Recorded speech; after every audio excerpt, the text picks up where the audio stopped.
Hi everyone, how are you all doing? Welcome to the Newcastle United training ground. 2 days before Newcastle's visit of Manchester United at St James's Park. We're all looking forward to that one on Sunday. But as you're all aware of, I'm sure you'll all be made aware of already, the manager was absent from his press conference this morning, and there's a doubt, I would have to say at this stage, whether he will be in the dugout for the visit of Manchester United on Sunday. Now, Jason Tindall was up today and he was keen to play down any worries that Eddie Howe will not make that match, and he said he fully expects him to be there. But you have to say, if Eddie Howe has been missing all week, he's not been around at the training ground, not wanting to pass on his illness to any of the players, you would suggest that if that is the case, it is pretty serious and there is a real concern that he will not be there on Sunday. So let's wait and see how that one plays out. But certainly a surprise this morning when I received news just an hour before the press conference that Eddie Howe would not be there.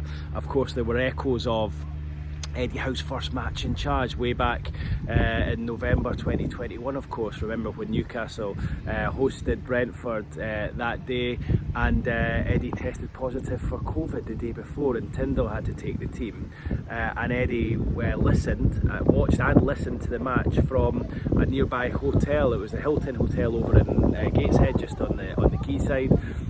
And Eddie tells the story of hearing the goals going in from the stadium, but being unable to do anything about it from his hotel room. So that was some 3.5 years ago, and here we are again. So Tindall knows what he's doing. He's been there before. He's done a couple of press conferences and interviews as well. So it'll be interesting to see what happens on Sunday. But Tindall was very honest and open with a lot of his answers today. He did joke that he was worried that Eddie might be hooked up to a live stream and watching it from his sick bed at home, such as his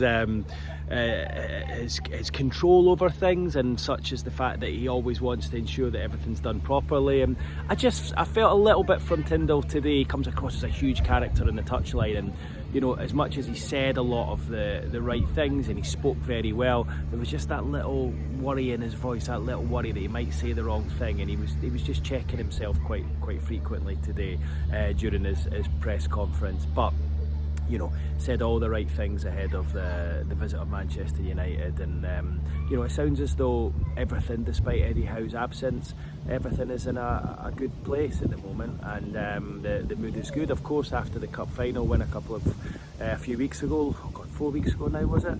And of course the last couple of results, the wins against both Brentford and Leicester have of course helped that, because it could have been so easy for the team to have just taken their eye off the ball, got caught up in the celebrations. But I think the professional attitude they've shown in those two games has really impressed Howe, Tindall and everyone involved at the club, and I suppose you guys as supporters as well, because as I say, it could have been really easy to have got caught up in all of that. But I think the fixtures have been good. I think Brentford at home was a good one. I know it wasn't easy, but a hard-fought win there. I thought it was really important that you were at home that day. Really important that the first game back after the cup final was a home game, and of course it was. And you picked up the 3 points. It wasn't easy, but you got there. And then to play Leicester in the second game away from home, who of course are absolutely struggling for any form, confidence, goals, anything. I thought it was a perfect fixture for you guys on Monday night, and a professional performance, won at 3-0 without really even having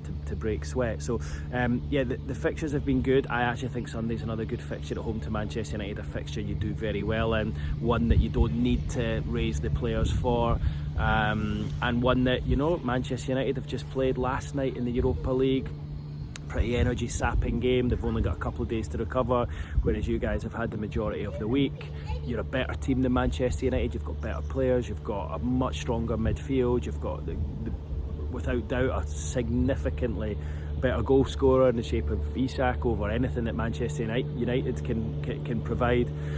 And everything to me points to another Newcastle victory on Sunday. You win that and you beat Palace next midweek, and what a strong position you're in. And that's why I think the fixtures have been so good, because the games Newcastle have got are all winnable games against teams who, you know, things aren't going so well for at the moment. And just think, you win those 2 games, you win your game in hand against Palace next midweek, and you're only 1 point behind Nottingham Forest in third position. Like, who would have thought that? I was watching a Forest game just a couple of weeks ago, and the commentators and pundits were saying, look, there's no way Forest can let this slip now. They're way in front of the rest. Now, they've not hit a bad patch. I think they've had a couple of draws. They're still doing well, and yet Newcastle are hot on their heels. Without doubt, that game in hand is crucial. Look, I don't think it'll be easy against Crystal Palace, but it's one that you would expect to win. And then I think if you beat Man United on Sunday and you beat Palace midweek, you then, and I'm not saying they're going to be easy, but I expect you to win both. You then go to Villa next Saturday with the pressure off, and although that's a difficult game, remember Villa will be going into that just 3 days after a huge crunch Champions League clash at home to PSG. So I think you're getting these teams at really good times, and I think that is definitely going to help Newcastle with the run-in. And I think if you can pick up enough points in these next few games, the three that I mentioned, it's going to be almost impossible for teams to jump above Newcastle, and I think you'll get enough, and I think Eddie knows it. These couple of matches are so crucial, they're must-win games, and they put you in a position where it's going to be too difficult for other teams to jump up above you and clinch one of those places. So all looking good on that front. Looking forward to Sunday. Should be a great atmosphere, and an expectancy from Newcastle to win. I think that is how strong and how well you guys have done recently, that a home match against Man United, you're expecting to win that, and you look at the teams you've beaten this season. Of course, you now just beat Tottenham regularly. You beat Arsenal already, 4 times this season? 3 times, I can't even remember. That's a lot. Liverpool, the one that you could never beat, you've beaten them in the cup final in a neutral venue. Look, it's all looking good. You're turning up in these big matches, and the Newcastle players rise to the occasion, and I think that'll be the case again on Sunday at St James's Park.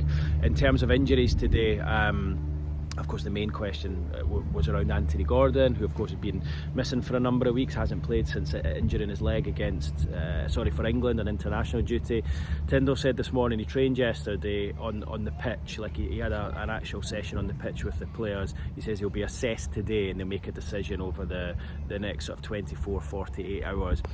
It felt to me, the way he was speaking, that he will be involved on Sunday, but probably from the bench. I would be very, very surprised if Gordon came straight back into the team. I also think Harvey Barnes is doing a decent job in there anyway. Scored the other night. He's always got a goal in him, particularly in the big matches, and I think it would be pretty harsh to drop him out of the team anyway. So Gordon will train again today, get assessed, and then of course he's still got tomorrow to recover before Sunday. So I think Gordon probably will be involved on the bench on Sunday, and he'll just make the bench look stronger and give Newcastle a good option from there later in the game. I would be amazed if he came in and started the game. So good news on that front. And then the other injury concern, of course, is it's been hanging around for a while now. Alexander Isak, I think we can all agree he's probably not moving quite as freely as we have seen in the past. But the one thing you'll say about him is he's still scoring goals. Took his goal incredibly well in the cup final. Didn't quite look at it the other night against Leicester. But Tyndall said he's trained this week, he's had a good couple of sessions in him, and he seems fine, and he would expect him to lead the line on Sunday against Manchester United, which of course is crucial because, looking at it just now, the other two options, Callum Wilson coming back from that series of injuries, and it looks like he's still a little bit away, I would suggest, from being ready to start a game of this magnitude on Sunday, and he's still nursing his way back. I think it would be a big ask for him. And then the other one is Will Asula, who I know there's been a lot of calls for him to play, but I just feel he looks pretty raw. He's a little bit excitable at the moment. I think he probably needs to just calm down a little bit. I just don't think he's ready to come in and start a game against Manchester United like that. Look, I think to come off the bench for the last 10 minutes or so, absolutely. I thought that was a great way to bring him on against Leicester the other night for the last 20 minutes wide on the left and try and ease him into it. But I think a big game against Man United like this on Sunday, I'd be amazed if he plays any part really. I would expect it to be Isak to start, and if there is a sub to be made, I would expect it to be Wilson.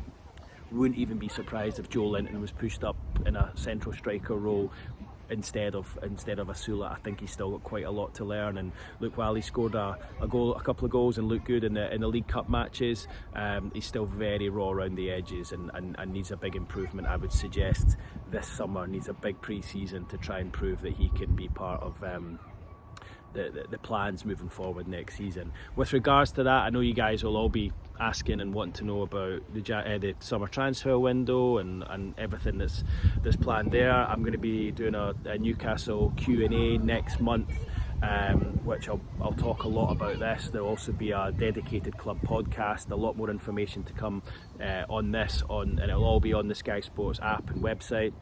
I'll bring more information to you this over the next couple of weeks, when and where this is going to take place. But just with regards to the transfer window, look, I've said it a couple of times now, I expect it to be a big one. It has to be. The club haven't added in the last 3 windows. People want to know how much you've got to spend. Look, nobody knows exactly. I would expect it to be in excess of £100 million, and that is before you even talk about any departures. I expect a goalkeeper to come in to compete with Nick Pope. I would guess that Dubravka will probably be allowed to leave. He signed that deal to try and help them through the cup final and towards the end of the season, but I don't think that changes things come the end of the season, and I would be surprised if Dubravka is a Newcastle goalkeeper next season. He'll want to go and play and be the first choice somewhere. Of course, he's not the first choice here. That is clear as day. Now, I know a few of you guys thought that was the case for a while. It was always my belief that Nick Pope would come back into the team and regain his number 1 shirt when he was fit and able. So I think a goalkeeper, and of course James Trafford is the one that's been heavily linked, and that feels like it's one that could happen this summer. I think Newcastle will bring in 4 in total, or attempt to bring in 4, and that is before you even consider any departures. So as well as a goalkeeper, a priority will be a right-sided centre-half to come in and compete with Fabian Schär. He needs competition there. At left-sided centre-back, you've got both Botman and Byrne. Of course, there's been injuries for both players at different times, most notably Botman, but they'll have him back fighting fit for next season. Eddie Howe, especially if you go into the Champions League, you need 2 players for every position, and I think it will be an absolute priority to bring in a right-sided centre-back. So let's see who they go for. Of course, we know there's long-term interest in Mark Gehi. They tried and failed a number of times last summer. I've noticed Dean Huijsen's name mentioned a number of times. Look, I know the club do like him, and they also do like the other Bournemouth centre-back, the Ukrainian Zabarny. There'll be plenty of other players on their list, because look, you just need to look at this time last year. Look, we were talking about Gehi and we're talking about Michael Elise, and you know the list was endless, and none of those players ended up at Newcastle. So look, there's no way Newcastle are going to be sat here with just 2 or 3 players. They're going to have an extensive list of players, but I do think a centre half is a priority. I think a goalkeeper will be added. A right winger is an absolute priority. I noticed my colleague Craig Hope writing about Matheus Cunha over the last 24 hours that there's an interest in him. Look, there's interest in him from a lot of clubs. And while that is probably the case here, Newcastle will have a lot of competition to buy him, but he is the sort of player that would fit in well with what they're trying to do here. They've been saying for a long time that they want to bring in a forward who can play in a number of positions. Cunha, of course, can do that off to the right. He can play off the left. He can play through the middle, or even a bit deeper, sort of number 10 as well. So he would fit that role. But my belief is that Newcastle would want to bring in someone like him to compete with Alexander Isak should he stay, and I do think he will, absolutely, if Newcastle get Champions League football. So if Wilson goes when his contract is up, they will need a Cunha type player to come in and not play second fiddle, but someone who could play centre forward or play in the 10 or play out wide, and Cunha would fit that bill. But I think on top of that, I think you also bring in a right winger, because you can't leave it all to Jacob Murphy.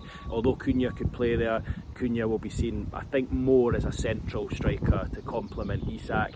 I think you need another right winger as well, especially with all these Champions League matches. We saw what happened 2 years ago with the injuries and being down to the bare bones. Eddie Howe will have learnt his lesson from that, and I think again you need 2 for each position. So you'll have Gordon and Barnes wide left, you'll have Isak, and whether it's Cunha or Delap or Jonathan David or whoever it is you go for, you'll have the 2 of those forwards, and then you're going to have Murphy and another right winger. So look, keep your eye on Brian Mbeumo. That's one, of course, it's been mentioned a number of times. I could see him fitting in. So look, if you could get through the summer without losing any of your big players and adding a goalkeeper, a right-sided centre-back, a right winger and a centre forward, I think it's a good window and puts you in a strong position.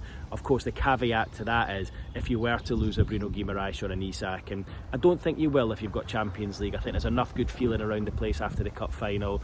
I think the players will get what they want with Champions League football next season. I think it'll allow them to stay for another year, and I don't think you'll lose any of those big players. But if you were to lose one, then that would mean you bring in another. So I would be surprised if you sign any less than 4 that could come in and affect the starting 11. So look, let the speculation commence, let the names be thrown out there. I mean, I'm sure what will happen will be a lot different than what we expect right now, but I think Newcastle will have a ballpark figure of 4 players to come in and complement their strongest starting 11, just to give them that bulk that they need for the Champions League next season. So that's it from me, guys. Leave your comments below, subscribe if you haven't done already, please, and I'll see you in the next video after Sunday at St James's Park. Looking forward to it. Cheers, guys. Bye bye.